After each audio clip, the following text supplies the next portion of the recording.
पूर्णमदः पूर्णमिदं पूर्णात् पूर्णमुच्यते पूर्णस्य पूर्णमादाय पूर्णमेवावशिष्यते।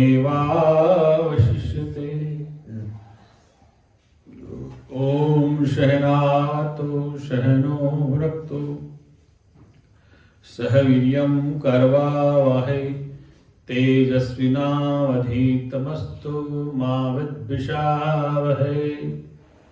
दो में साथ सब लोग की तरह बोलेंगे। जय सतगुरु दीन दयाल हरे, जय सतगुरु दीन दयाल हरे। जिनने भव सागर पार करे, जिनने भव सागर पार करे। जब सुने ज्ञान के वचन भरे, जब सुने ज्ञान के वचन भरे। दुख देने वाले कष्ट टरे, दुख देने वाले कष्ट टरे। प्रेम से बोल सच्चिदानंद भगवान की जय, सत्य सनातन धर्म की जय, संत समाज की जय हो। हर हर महादेव। अर्चनी वंदनी है उस जगत नियंता परमपिता परमात्मा के चरण शरण में विराजमान मेरी ही निज आत्मा में समुपस्थित संत लोग भक्त लोग, भक्त में बात आई। आज सत्र का चौथा दिन है और ये 7वीं मीटिंग है। आज हम आपको 2 विषय पर चर्चा करेंगे। पहला है अक्रिय सिद्धांत, सनातन धर्म और अपना आपा सबसे कीमती। ये बोर्ड रह गया था, अपना आपा सबसे कीमती। जब शरीर में किसी प्रकार रोग लगता है, अंगुली में फोड़ा हो जाए, पैर में फोड़ा हो जाए, तो हम डॉक्टर से ट्रीटमेंट कराते हैं। जब फोड़ा ठीक नहीं होता है, डॉक्टर कहता है कि अंगुली काटनी पड़ेगी, तो अंगुली कटा लेते हैं। डॉक्टर कहता है पैर काटना पड़ेगा तब तुम बचोगे, तो पैर भी कटा लेते हैं। डॉक्टर कहता है पूरी हड्डियों का जाल कटेगा आपका, तब हार्ट ऑपरेशन होगा, तो भी कटा लेते हैं। तो शरीर के हर अंग को कटा लेते हैं और कटवा के भी हम इसमें रहना चाहते हैं। इतना प्यारा है कि इसमें रहना। बाईपास सर्जरी करा लेंगे, आजकल तो बाईपास सर्जरी होगी। पहले के जमाने में जब बाईपास नहीं था तो सीधा हड्डी का जाल काटते थे, फिर हार्ट का ऑपरेशन होता था। तो हड्डी का जाल कटता पूरा, जिस लकड़ी में आराम से ऐसे हड्डी कटती पूरी, और फिर हार्ट इधर रहता है, तो उसका ऑपरेशन होता था। अब आज वो सीधा पाइप डालते हैं अंदर से, बाईपास हो। हर प्रकार के अंग को, शरीर में भी कोई विकार आ जाए, सिर में आ जाए विकार, तो हम सिर का ऑपरेशन करा लेते हैं। जिस गुरुदेव का ऑपरेशन हुआ था, कितना बड़ा ऑपरेशन था, तो इतना बड़ा ऑपरेशन था, काफी लंबा। ब्लड प्रेशर से क्या कि वो नस अंदर से फट गई, इसलिए ऑपरेशन करना पड़ा, खून जम गया। तो इस शरीर में हम रहकर इस शरीर के प्रत्येक अंग को कटवा लेते हैं। और आप ही नहीं, संसार की परंपरा है। जिसके शरीर में रोग है और रोग नहीं है, तो ऐसा कोई व्यक्ति जो बिना रोग के मरता है, तो एक्सीडेंटल केस होता है। लेकिन अधिकतर कोई कारण होता है, निमित्त कोई बनता है। कोई रोग आ जाए, कोई भोग आ जाए, कोई अचानक आपदा आ जाए, बाढ़ आ जाए, यात्री घूमने गया हुआ है, चार धाम यात्रा गया, अचानक बस पलट जाए, अचानक बाढ़ आ जाए, अचानक पहाड़ धस जाए, तो कई कारण है, वो बात अलग है। लेकिन शरीर में किसी प्रकार का रोग आ जाए तो हम शरीर के अंग को कटवा सकते हैं, और कटवा के भी हम जीना चाहते हैं। सारे अंग कटवा लिए, हाथ कटा लिया, पैर कटा लिया, हार्ट कटवा लिया, लेकिन जब तलवार यहाँ जाए गले पर तो अब मत करो, इसकी कटने से फिर तुम खत्म हो जाओ। इसलिए ऐसी कौन सी वस्तु है जो उसमें रहती है, जो वास्तव में अजन्मा हो, मरना चाहता ही, उसका स्वरूप अजन्मा हो, नहीं मरना चाहता, लेकिन वो शरीर के साथ चिपकने के कारण वो अपने को जन्मने वाला, शरीर वाला, मरने वाला, बीमार होने वाला और शरीर का विकार होने वाला मानने लग जाता है। इसलिए प्रत्येक दशा में वह अपने को बचाना चाहता। गुरु जी दृष्टांत दिया करते थे कि किसी बंद कमरे में हम सब परिवार वाले, सब रिश्ते नाते, देवी देवता सब इकट्ठे हैं। क्या है, हम सब इकट्ठे, और उस कमरे में आग लग जाए, क्या लग जाए? अच्छा, कई बार लग जाती, घरों में लग जाती, कंपनी में लग जाती, फैक्ट्री में अचानक आग लग जाए, तो हम जब तक दूसरे को बचाएंगे जब तक आग हमारे ऊपर ना आए। चाचा को बचाएंगे, ताऊ को बचाएंगे, बेटे को बचाएंगे, बहू को बचाएंगे, और जब लपट तुम्हारे ऊपर आ जाए, क्या जाए, आप देवी देवताओं को, गुरु को तब तक बचा रहे हैं जब तक आपके ऊपर लपट नहीं आए। सबको बचा रहे हैं, आप सुरक्षित हैं तो आप सबको बचा लेंगे। हवाई जहाज में यात्रा करते हैं तो एयर होस्टेस कहती है कि नीचे सीट बेल्ट है, उस सीट बेल्ट को खोलो, उसमें ये हवा भरो, और पहले उसमें हवा भरो खोल करके, फिर उसको पहन लो।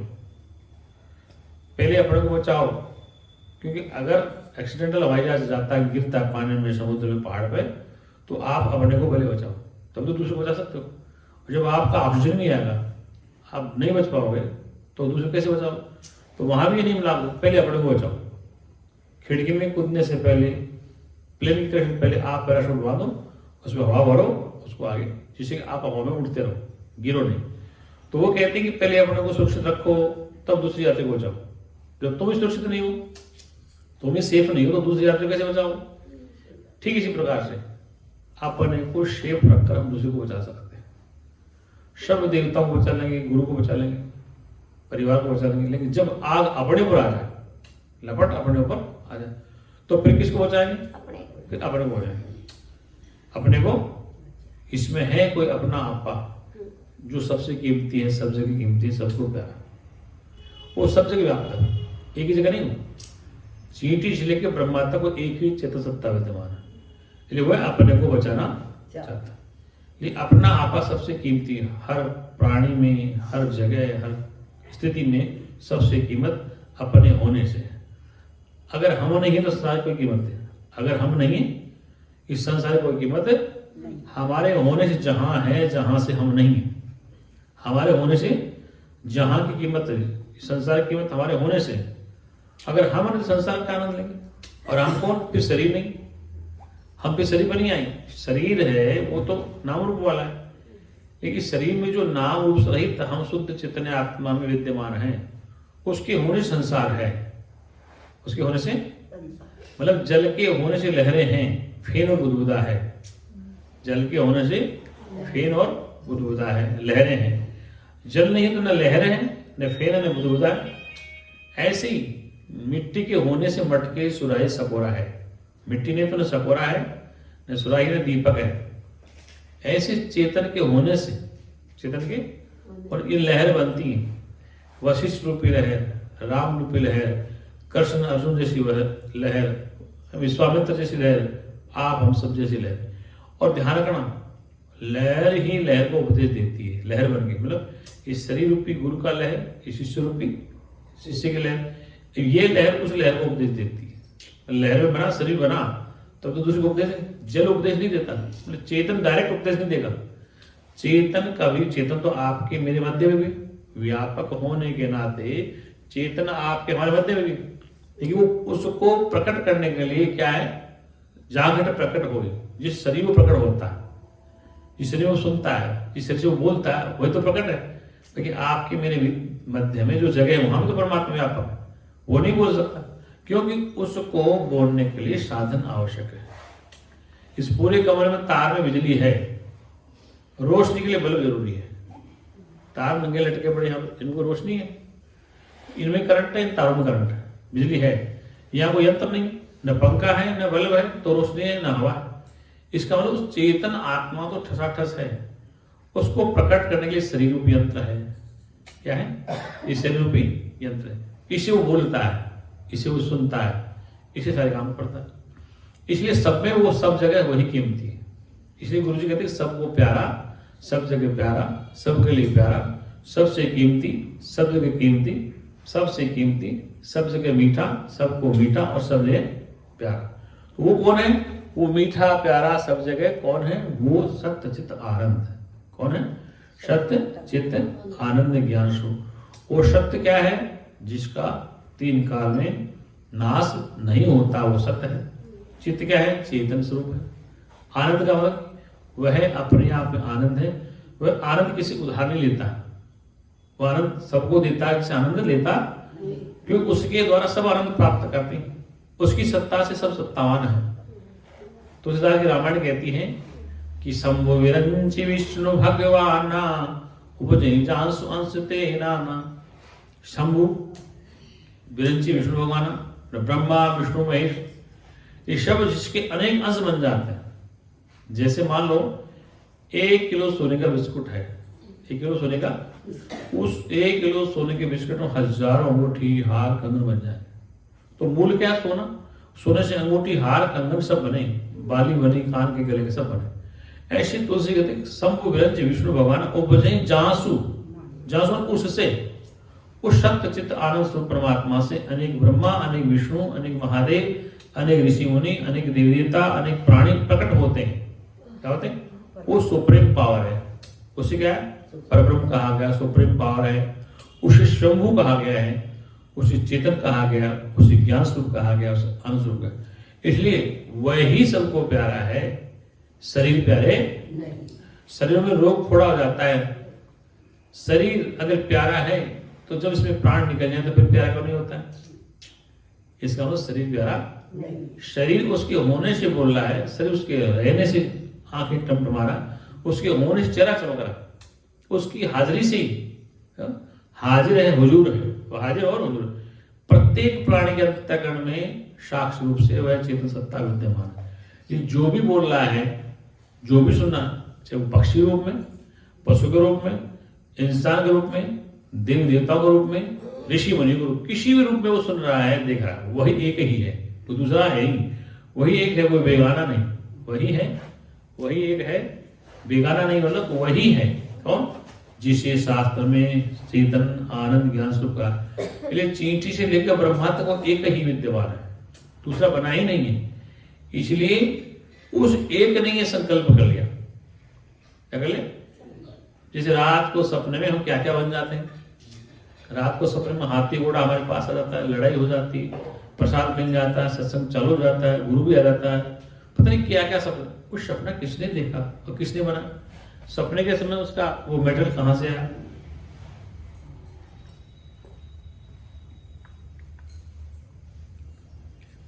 वो सपने का मैटर कहां से आया? आंख खुलेगा कुछ भी नहीं, जबकि सपने में ऐसे लड़ रहे थे, ऐसे हंस रहे थे जैसे जागृत में हो रहा, और आंख खुले सपने में कुछ भी ऐसे। वो एक ही है। उसने इस विचार किया, एको भविष्यामि, एको भविष्यामि, एक से मैं अनेक बन जाऊं। जैसे आप सपने में एक से अनेक बन गए, ऐसे सच्चिद आनंद परमात्मा ईश्वर ने हिरण्यगर्भ, ईश्वर का अंतःकरण, ईश्वर का अंतःकरण में हिरण्यगर्भ, और हिरण्यगर्भ में कल्पना हुई, फुरना हुई। क्या? ईश्वर के अंतःकरण में एक फुरना बनी। क्या? एको भविष्यामि, एक से मैं अनेक बन जाऊं। एक से मैं अनेक, जैसे रात को सपने बन गए आप एक से अनेक, आंख खुल के कुछ भी नहीं, ऐसे उस ईश्वर के अंतःकरण में हिरण्यगर्भ में सपना आया कि एक से अनेक बने। उसी में हम आप सब कल्पित हो गए, उसी के स्वप्न में आप हम सब कल्पित हो गए। हुआ कुछ भी नहीं। जल से लहरें बनकर दिखे अलग अलग, जल से लहरें विभिन्न प्रकार की बनकर प्रतीत हो रही, दिखाई दे रही, भास रही, लेकिन जल से अलग कुछ भी नहीं, जल ही है। ऐसे ही ये मान लो कि मिट्टी के कण को कोई गिन भी ले, मिट्टी के कणों को गिनना मुश्किल है, कोई गिन भी ले, मान लो कोई गिन भी ले, और आकाश को एक चादर मार के बगल में दबा भी ले, कोई ऐसा संभव नहीं कि आकाश की चादर बन जाए और बगल में लपेट ले। मान लिया कि बंदे के पुत्र हो जावे, मान लिया बंदे के पुत्र है ही नहीं, आकाश से फूल उग जावे, आकाश से फूल उग जावे, ये कथनी है, ये असत्य भाषण, सत्य न आकाश से फूल उगता है, न आकाश का चमड़ा बना के बगल में ला सकते हैं, न पृथ्वी की मिट्टी कण गिन सकते हैं, अनिवार्य ऐसा नहीं हो सकता। ठीक इसी प्रकार से यदि उस परमात्मा का सत्य के द्वारा बोध हो जाता है तो उस जीव के सारे संसार के दुखों की निवृत्ति हो जाती है। दुख का कारण ही कारण है कि अपने मूल को भूल गए।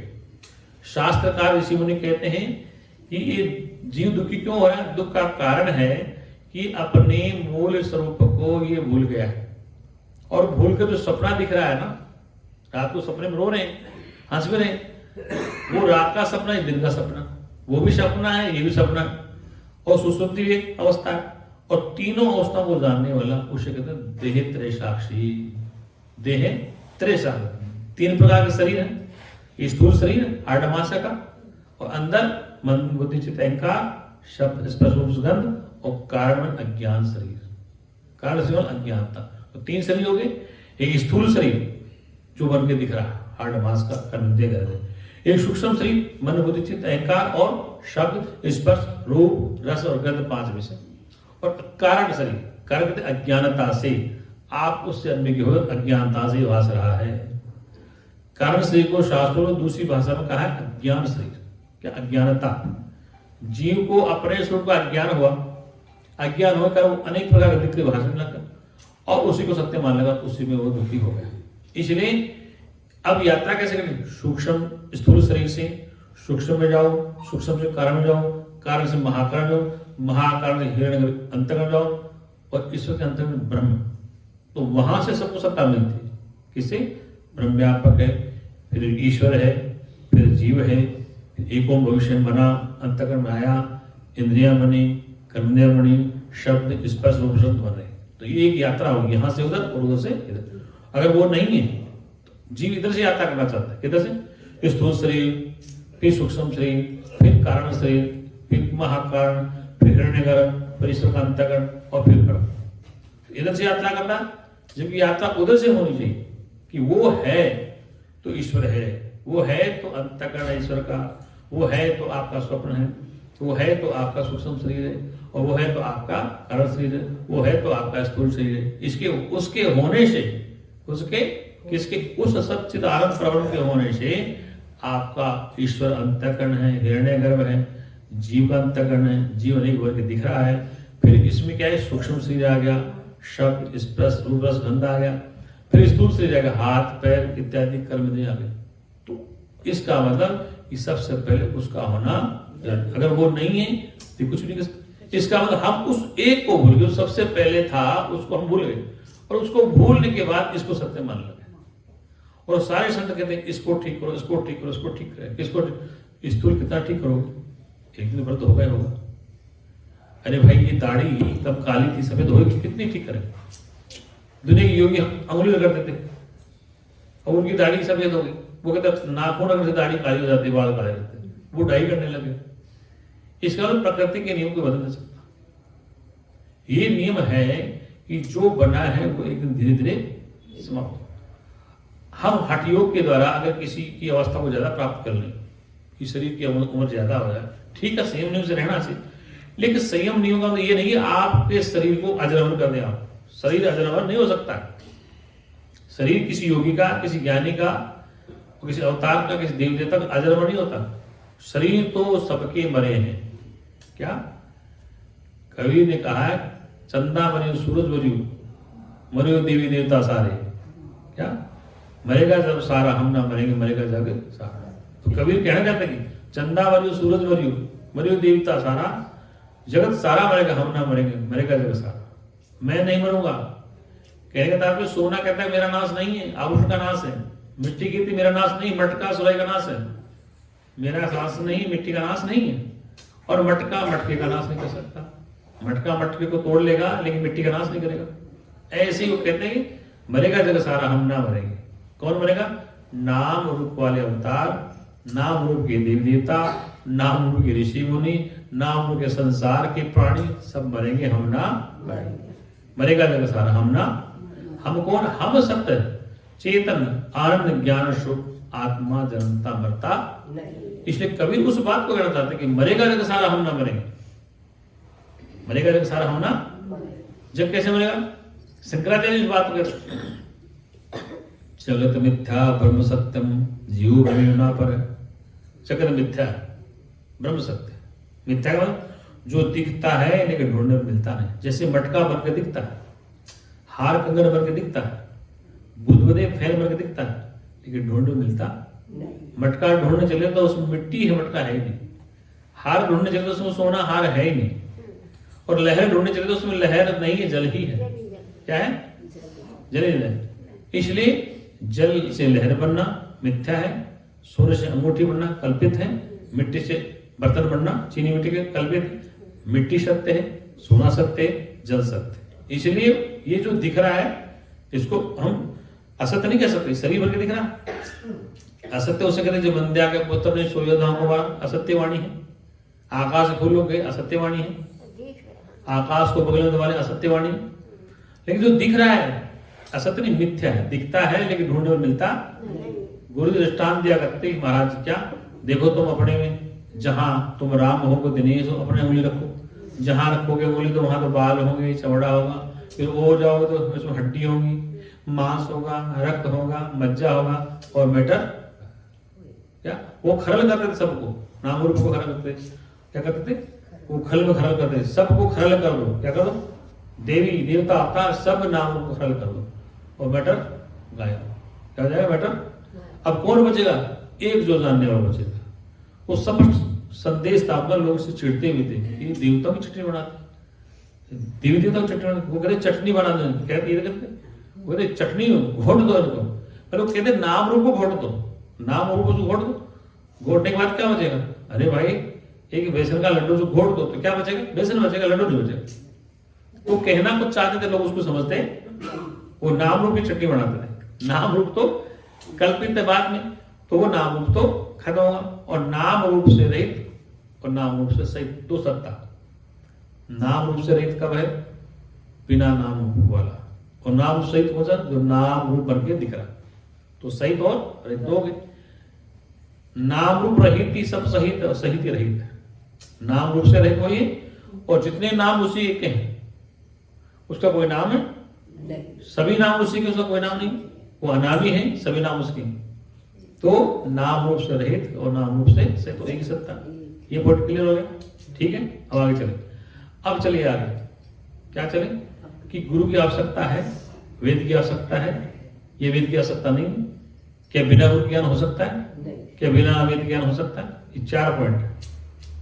पहला है क्या गुरु की आवश्यकता है? हाँ, गुरु की आवश्यकता है। जब तक हमें ज्ञान नहीं है, अज्ञान है, आवरण है, मलिक शिव आवरण है, मल विक्षेप आवरण है, तो गुरु की आवश्यकता है। वेद की आवश्यकता है, हाँ, तब तुम अज्ञानी है, अबोध है, तब तक वेद की आवश्यकता है। क्या? जब तुम अज्ञानी है तब तक गुरु की आवश्यकता है, वेद की आवश्यकता है। अब प्रश्न, बिना वेद के ज्ञान होता और बिना गुरु के ज्ञान नहीं। वेद शास्त्र नहीं पढ़ेंगे, गुरु के पास नहीं जाएंगे, तो हमें अपने स्वरूप का बोध नहीं। केवल वेद से भी ज्ञान नहीं होगा, केवल गुरु से ज्ञान। वेद पढ़ा नहीं सकता अपने आप में, गुरु बता नहीं सकता, क्योंकि आपके अंदर भी समझने वाला होना चाहिए। आप समझते हैं तो गुरु भी समझाएगा, वेद भी समझाएगा। इसका मतलब आपका होना भी जरूरी है, वेद का होना भी जरूरी है, गुरु का होना भी। अगर आप हैं तो सब कुछ है। इसलिए पहले गुरु का होना, फिर वेद का होना, फिर उसके बाद सुनने का अभ्यास। और आप सुनने वाले नहीं तो गुरु किसी को जबरदस्ती लिमका के पिला नहीं सकता, न वेद पढ़ सकता। वेद का होना अपनी जगह ठीक है, गुरु का होना अपनी जगह ठीक है। केवल गुरु कल्याण नहीं कर सकता, केवल वेद भी कल्याण नहीं कर सकता। क्यों? जब तक आपके अंदर जिज्ञासा नहीं है, तब तक समझने की प्रकाष्ठा नहीं, जिज्ञासा श्रद्धा नहीं है, तो आपको किसी भी प्रकार का बोध नहीं हो सकता। इसलिए गुरु का होना अति आवश्यक। बिना गुरु के ज्ञान नहीं। गुरु बिन भव तरह न कोई, सो विरज शंकर समोई। अब इसके 2 अर्थ है। गुरु बिन भव तरह न कोई, शंभु विरज शंकर सम, कि गुरु के बगैर कोई भव सागर से तर नहीं सकता। अब देखो, एक व्यवहारिक गुरु है, उसके बगैर आप सत्संग का लाभ नहीं ले सकते। जैसे आप हम गुरु जी के पास नहीं आए तो हमें पता नहीं चलता। इसे गुरु का होना भी जरूरी। गुरु ने भव तरह कोई शो ब्रज शंकर ब्रह्मा विष्णु महेश कोई हो बिना गुरु के तर नहीं सकते। अब प्रश्न आता है, जब गुरु से सत्संग सुनते सुनते तब स्वयं गुरु बन गए तो फिर गुरु की आवश्यकता नहीं। जब आप स्वयं गुरु बन गए फिर गुरु की आवश्यकता नदी पार जब तक नहीं करते जब तक नौका की आवश्यकता है, गुरु जी कहते थे। और नदी पार करके नौका को लात मार देते हैं। क्या करते थे? किनारा पार करना है, नदी पार करनी, तो हमें नौका को लात मारना ही पड़ेगा। लेकिन फिर भी नौका को लात मार दिया, उस किनारे चले गए, तीर के उस पार चले गए। तो तुम पहले भी इधर खड़े थे, पहले इस तीर में खड़े थे, नदी बीच में भरी, उधर वाले उस पार है, इधर इस पार है। ये नौका क्या है? ये भवसागर की जो नौका है, ये बीच में अंधकार है, विद्या है। तो गुरु उस अंधकार को, अविद्या को, इस भवसागर की नदी को पार करा देता है। तो जो उधर खड़े वो उधर पार है, इधर खड़े उधर पार। पर इनको उधर जाना है, ये जीव को उधर जाना है, वो उधर मुक्त है। और दोनों किनारे पर खड़े, नदी बीच में खड़े। इसलिए नदी क्या है? अज्ञानता का सागर है। इससे पार होना गुरु की ज्ञान की नौका से हो सकता, और रास्ता नहीं। इसलिए गुरु बिन भव तरह, इस भव सागर से गुरु बिना गुरु के, सत्संग के, बिना श्रद्धा के, बिना वेद के, बिना ज्ञान के भव निधि तरह न कोई। ये भव सागर से कोई जीव पार नहीं हो सकता। और जब तक गुरु की आवश्यकता तब तक आपको ठीक प्रकार से बोध न हो। और तुम बोध हो भी गया, सुन का ज्ञान हो गया, तो भी गुरु से कुछ नहीं है, तो भी गुरु के अलावा कुछ भी जरे जरे में झांक की भगवान की किसी सूझ वाले आंख ने पहचान की। तो वो एक व्यक्ति मतलब हर कण कण में व्याप्त है। अब जैसे मानो कि आपके घर पे, आपके आश्रम में कोई यात्री आ गया, संत आ गया, तो हम तर्क करें कि महाराज ब्रह्म हमारे में नहीं, उसमें ब्रह्म नहीं, हमें तो भगवान कि वही भगवान। तो ये तर्क नहीं, कुतर्क है। गुरु जी के पास एक बार भक्त आ गए या संत आ गए, गुरु आपको 12 बजे, तो भोजन की आवश्यकता थी। तो संत वहां लेटा हुआ था, क्या नाम था उसका? घनश्याम। बोले घनश्याम भगवान आए, भोजन करा। तो क्या भगवान मैं नहीं? क्या मैं भगवान नहीं? इसका मतलब कुतर्क था।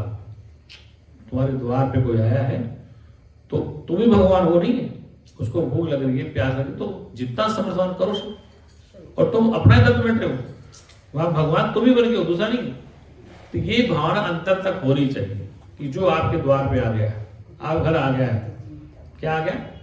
आपके द्वार पे कोई आ गया, भोजन कह रहे भोजन चाहिए, तो फिर भगवान उसमें है।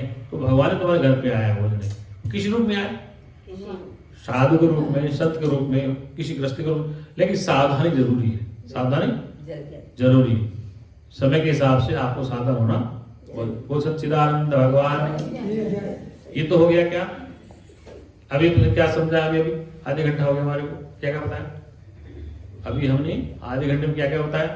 ये हमारे शरीर में हाँ भाई सज्जन महाराज, क्या क्या बताया आधे घंटे में? पहले प्रश्न हमसे पूछ रहे हैं, क्या क्या बताया मैंने आधे घंटे में? अभी हमने सत्संग क्या क्या सुनाया, क्या क्या?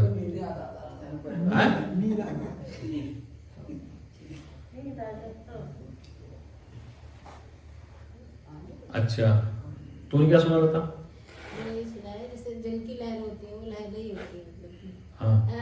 और क्या कहते हैं, जल ही जल होता है। हाँ।